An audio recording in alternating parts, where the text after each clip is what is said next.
Good morning, everybody. This is Lynna. I usually don't come on this channel very often by myself. Usually it's Mark and I that do a blog, do our show and everything. Um, but I wanted to come on today because I wanted to talk about something that happens to everybody. It seems like everybody gets shamed in their lives. And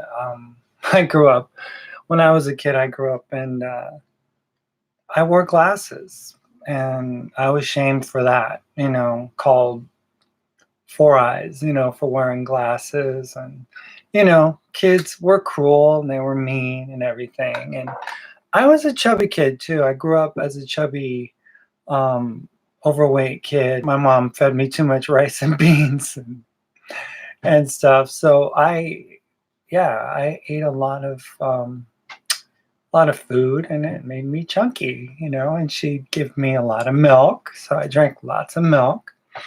I had a runny nose. I still have cross eyes, Mark talks about it. Um, him growing up having a lazy eye. I have a lazy eye as well. And it's ironic that, two people with lazy eyes are together. Um, and going through life and stuff like that. But I just, this morning I woke up and I got a post, a comment on something from the video that Mark and I did recently, where I played the piano and Mark sang, and I kind of did a little bit of backup. And basically, it was really cruel, And again, it's no different than how I've always grown up. I mean, I'm 50 now though, so obviously a 50-year-old can take it a lot better than, say, a 10-year-old or something being called like fat, or getting ridiculed for um, I used to get picked on because I was darker skinned than my other relatives. I have a Puerto Rican heritage, and I got the darker side of the Puerto Rican heritage. And I used to be told that I was different because I was darker than the rest of my cousins and family and stuff like that. And it really caused me a lot of harm. All the fat shaming, all the, being told that you're not good enough, that you don't look the right way, or that you don't behave the right way for what they want you to be and everything. Um, culture in Latin America is very much, men are men and women are women. And if the boys are more feminine, they're not allowed to express, because they're told that they're, like I was told, oh, you act like a girl. And it's like, well, duh. Find out later that I was a girl. So, um, but it never ends. People are cruel. And if they were cruel on the playground, then they grow up to be cruel adults as well. So, um, ever since I've transitioned, I have been getting hell from I don't know who or how many people or what, but they seem to find me, and they say things that are really, really cruel. And the one comment that I wanted to focus on was Mark and I did this, the piano covers #2 video, and this person wrote, LOL, from this angle, you can clearly see Lynna's male facial structure and linebacker shoulders. And they go ahead and misgender me and say, he should either get FFS or stop this drag show. And, you know, honestly, I am very happy with how I look. I'm not wearing any makeup right now. This is actually my hair. I am completely happy with everything about me. I am married. I have a wonderful husband. I have just this beautiful life here in Arizona. Mark and I are happier than we've ever been before. Um, I have no issues whatsoever with my features or anything. I go to the gym, okay? I work out, okay? I like looking physically fit. So if I have washboard abs, if I have bigger traps, if I have bigger shoulders or bigger arms or anything, it's not a hang up for me. It really isn't, because I know that osteoporosis kills, right? It can damage your body really badly, whittling, withering bones. So I'm doing something about it because it's important for me to take care of my health. And I don't really care what other people think about me, and if they want to shame me as a 50-year-old woman. I mean, it's like I don't really, it doesn't really make my life worse, because I know my own value and I know who I am. Thank you, Terry. You know, um, it is what it is. People have been cruel to me from the very, it's like ever since I transitioned, it's always been, one demeaning thing after the other. And I don't know why these people just don't get tired of doing the same juvenile things, because it's really not going to change my life. I have been transitioned now since 2013, I think. And my life, compared to where I was in 2013 to where it is now in 2020, I am completely thrilled with everything that has taken place in my life and the journey in my transition, which is a journey, but it gets from one place to the other and then it's over. So pretty much it's just about pretty much over for me because I really don't have anything else to do. You know, um, honestly, I go through my life and our life together, and Mark and I live our lives and we're completely happy. Nobody's like, you know, calling me out or anything. No one's making fun of me. No one publicly laughs at me. No one's like, you know, making statements or pointing fingers or, anything. So I don't really, the only place that this kind of shaming happens is online. And it's unfortunate that people waste their time, doing things to try to hurt people. But I just want to let all of my haters know, and all of these people who come up with these little fake accounts, it's like this anonymous, this person specifically, their name was Alberto Vermicelli. I mean, it's like, okay, whatever. Right. So they come up with these weird names and stuff. And my husband feels bad for me because he doesn't want me to see, he doesn't want me to get hurt and stuff. But honestly, I just block it. And I just don't really get hurt by these things anymore. But I did want to call it out and say, the game doesn't work. I know my own value. I know my own, confidence and who I am and as a person and where I've come from and where I've been and my journey, in my transition. And I honestly don't care what other people think about me. If you think I have male features, I don't really care. It doesn't really change my life one iota, because at the end of the day, I find myself very fortunate. I'm in a very, very blessed position. You see, I'm married. I'm happy. I have the best person in my life. And, what do you have?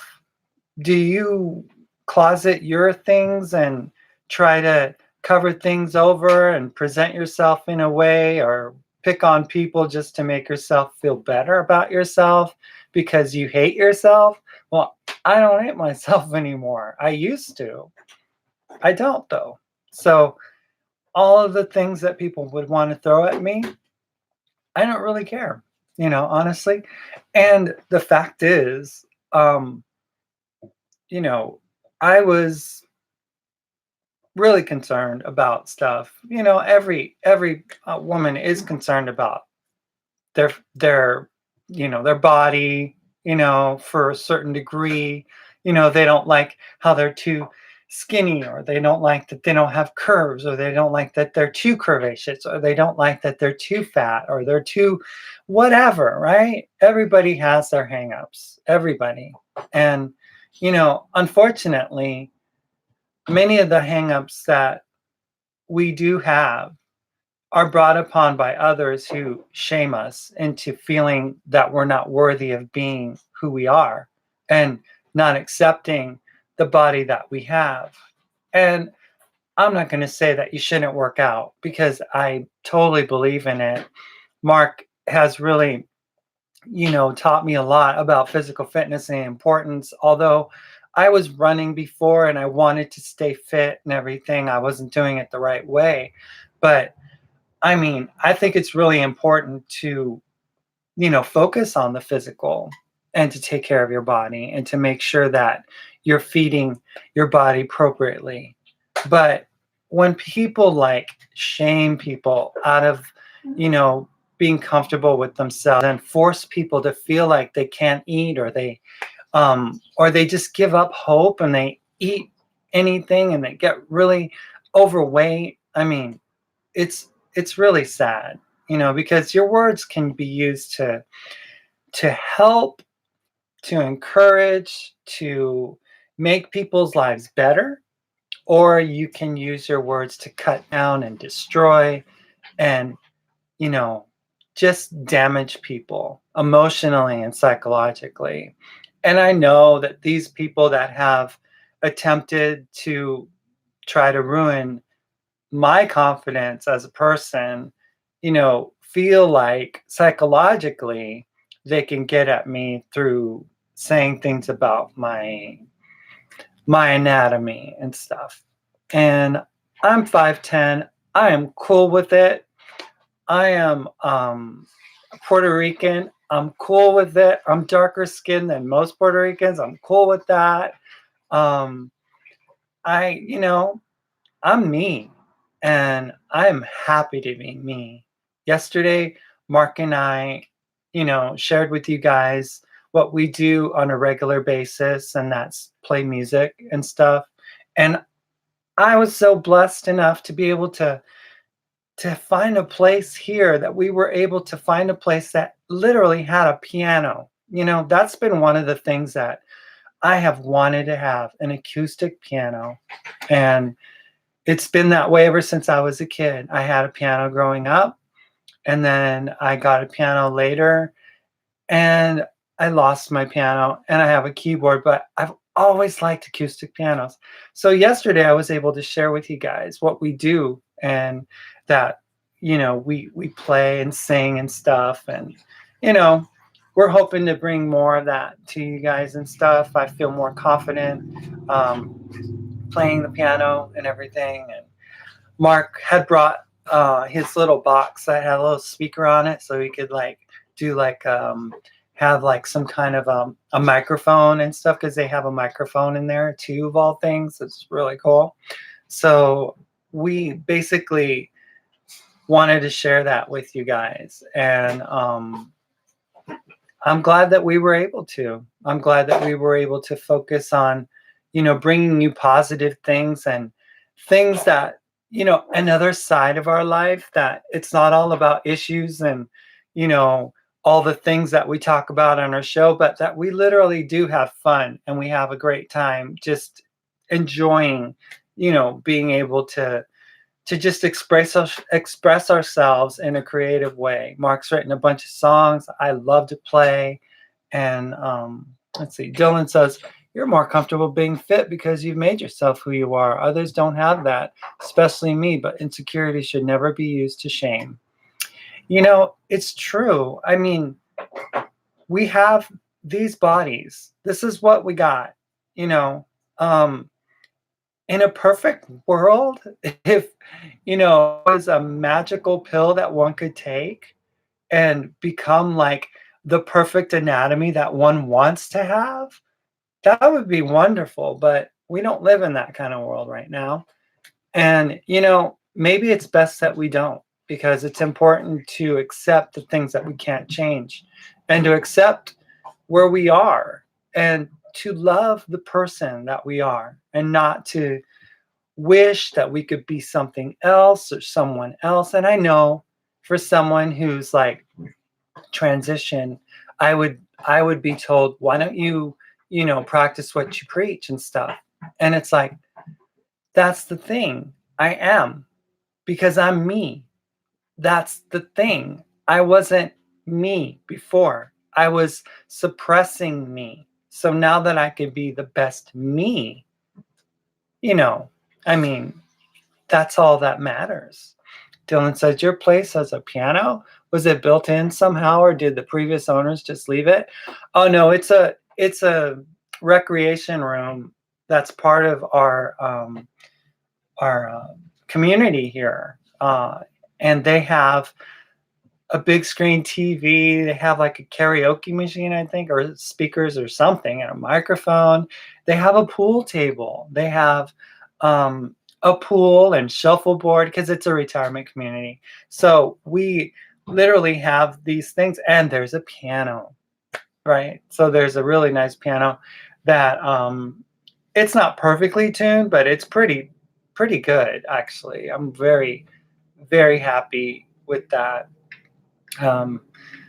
When I first transitioned, I had this Clavinova. It was like an 88 key piano that I brought with me up to Minnesota when I had to leave Tennessee. And almost,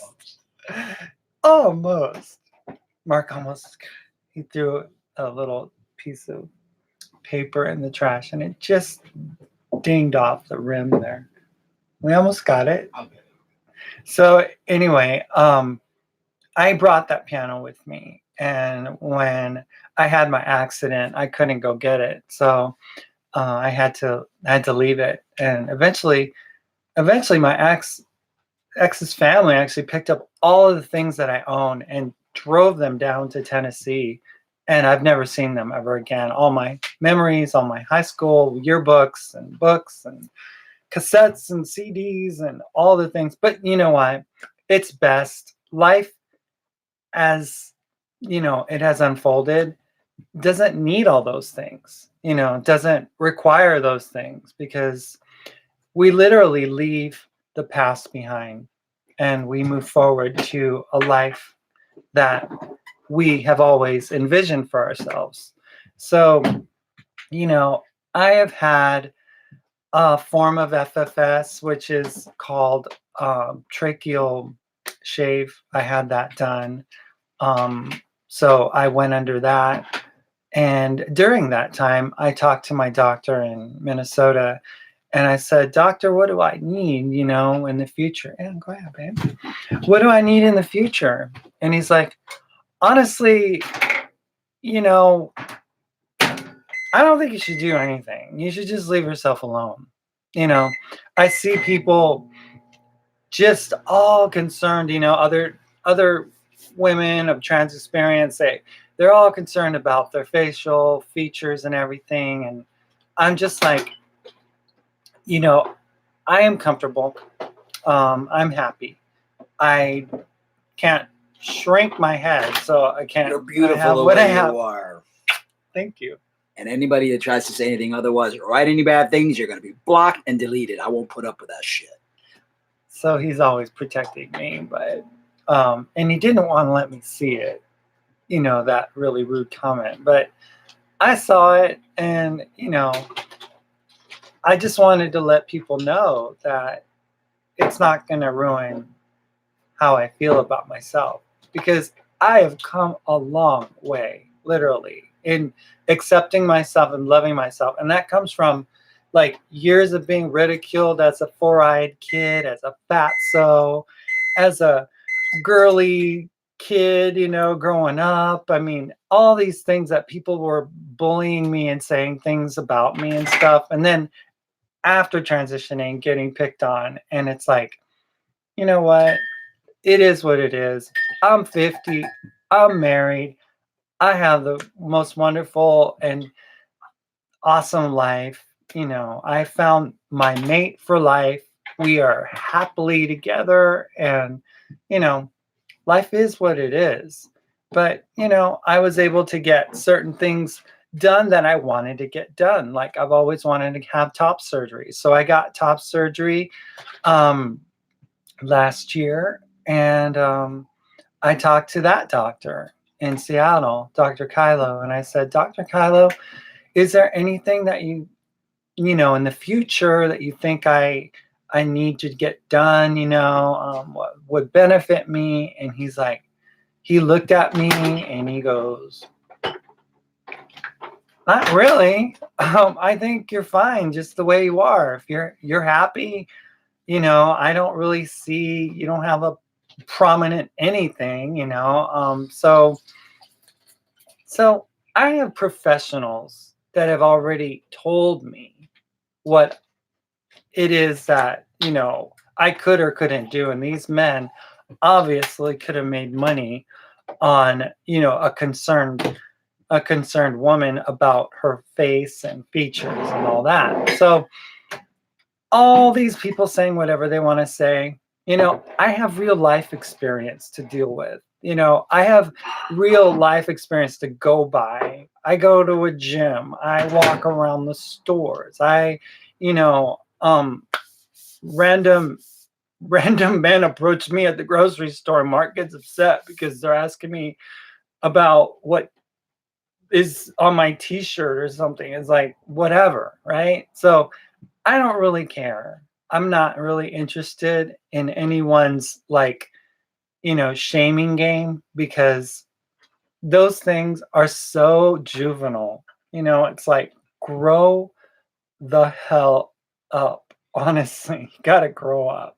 Plus, they're not giving women the benefit of the doubt that there's so many different women as there are so many different types of men. There are different women. They want to put everyone in a little box, thinking that every girl has to be a 5'2" petite, and it doesn't work that way.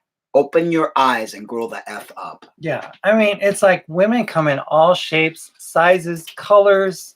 I mean, every shade in the rainbow. You go to the store, you'll see a tall woman, you'll see short women, you'll see skinny women, you'll see bigger women, you'll just see all kinds of people. And that goes for men too. Yeah. So it's like, if Tim's having a hard time about being 5'4", 5'2", or 4'9", it's like, there are men that are 6'8". There are men that are 8 feet tall. Well, I don't know how many. There are some freak discovery of some person, but what I'm saying is that, you see tall men in the NBA, you see shorter men. If I had heard that if a guy wanted to, or if people wanted to be astronauts, they had to be a certain height, and they couldn't be taller than like 5'5" or something. So, I mean, we're talking about these external measurements, literal measurements that people, that they want to impose on people. It's like the perfect female anatomy frame is 5'2", 100 pounds. It's like, that's not the real world, people. We don't live in Fantasyland. If you want to talk about who's living in Fantasyland, it's those of you who have your little boxes of things that you want to categorize everything into and say, oh yes, this is how a man should look. this is how a woman should look. It's like, no, that's not how life is. So I just want to say that I'm just grateful, grateful to be able to not have to wear wigs anymore. So grateful to not have to deal with, an obscene, issue with facial hair. I mean, there are things that I'm very grateful for, and they did make me feel dysphoric. I'm grateful for my breasts because I was very dysphoric not to have, the type of breasts that I wanted to have. So these are all things that, I'm just very happy. I'm very grateful. And are there things that I wish I could change? Of course. Everybody has something they would want to change, but FFS isn't the answer for me because I don't feel that dysphoric. If someone were to feel dysphoric about themselves in that way, then that's their journey, but it's not mine. And I like my shoulders, honestly. I like being able to have strong shoulders, and I like being able to have, eventually having washboard abs again, like I had. And I like having tone to my arms and not having to see like my arms dangling, and having that little bringing the airplane in type of arms that most women have because they're too lazy to work out. Yeah, and they don't eat right. Yeah. Nowadays, every woman, young and old, go to the gym and try to get themselves their body. I'm sorry. I feel sorry for whoever doesn't because, Yeah, because I mean, either this is what you could be. Either you could be unhealthy, overweight, and sick, or you could be healthy, fit, and fine, So the choice is up to you, honestly. That's kind of like what, I mean, that's the thing. If you don't work out, your muscles shrivel up. It's called what? Sarcopenia. Yeah. See, I've learned all these things from my coach here. Coach Mark taught me so much about nutrition. Although we're still confused about nutrition because sometimes it's like, okay, which is the diet that's going to kill us? I don't know. Carnivore. People change underwear. You learn one thing in theory, and then it changes, and it's like you just got to keep a balance and moderation. Yeah. What are you frothing there, babe? Or half and half, and the creamer. Was it hazelnut creamer? Who told us about that frother thing? I saw it online. No, but somebody mentioned it on a show or a comment section that we talked about. They said, "Oh, I froth my coffee," and we started looking. So someone else writes, Dylan says, "And you don't need to do anything else. You look fine. Can't imagine you looking any other way." And Dylan says, "I was also always afraid of what people thought, so I never showed any signs early on in childhood. I refused to give people the chance to reject me or hurt me. If it was a surprise, it was a surprise to everyone when I came out." And Dylan, it's the same thing for me. I wanted to be the good kid. I grew up in the Christian home. I wanted to be the, goody two shoes, the one that wouldn't break any rules and stuff. And, I'm the biggest devil in the family now, right? Or outside of the family. Anyway, so Dylan says, everyone being my parents, my sisters, and my friends. Yeah, that's a lot of expectation to live up to. People that, they expect you to perform in a certain way. But honestly, are they really wanting you to be comfortable being you, or are they really wanting you to just conform to what they want? Because at the end of the day, you're the one who has to live your life. You're the one who has to deal with the realities that you're faced with your body, with your presentation, with how you view your life and how you view yourself as a person. And all they need to do is to accept you for who you are. But no, they would rather make your life a hell in order to keep their way of living, you know, going, you know. And it's not even their life. It's like, you know, it's almost like it's their reputation, right? It's their reputation. What's that? Oh, someone wrote, oh, Terry wrote, change of subject. Your description needs to be changed from fiance to wife. Yeah, well, I did. Yeah, I guess so. On our. Is it transit? I thought I it think changed it yesterday. Did you? I thought so because I saw it. Oh, I think I have to go. There's so many things that have changed. So Reagan Pish says lots of love from Ottawa, Ontario, Canada. Big hugs. Just stay away from sugar. The rest is balance. Yeah, that's what we try. I would agree on that. You know, I think sugar is the culprit. Mm-hmm. And balance is the importance of having all of the nutrients that are available to us, you know, all the groups of foods that we can eat. But yeah, so I guess that's all I wanted to say. There's not really much more to go on with that, but know this, that I don't really care what people think. I'm completely happy with who I am, and Mark's happy with me, and that's all that matters at the end of the day. I think I got the most beautiful wife in the world. Thanks, babe. It was really fun to play with you yesterday. Yes. If you're all wondering what that was, is apple cider vinegar with turmeric. Turmeric. Look at that. Take a shot of that every morning. And our freshly picked orange from the neighborhood. Like, yeah, they're just hanging there. Nobody wants them. And here's my oatmeal. Look at this oatmeal. Have you guys ever seen oatmeal that looks like candy?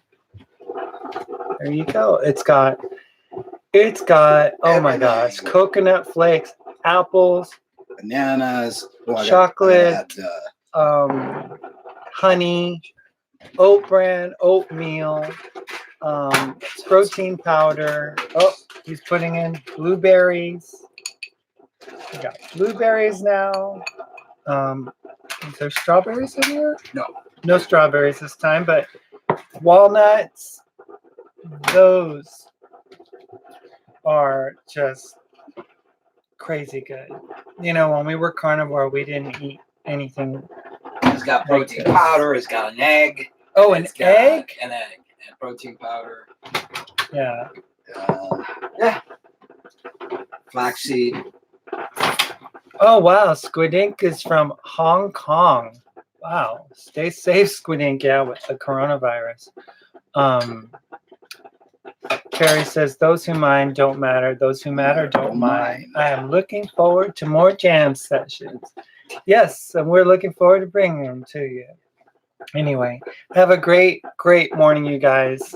We love you. But remember to always love yourselves too.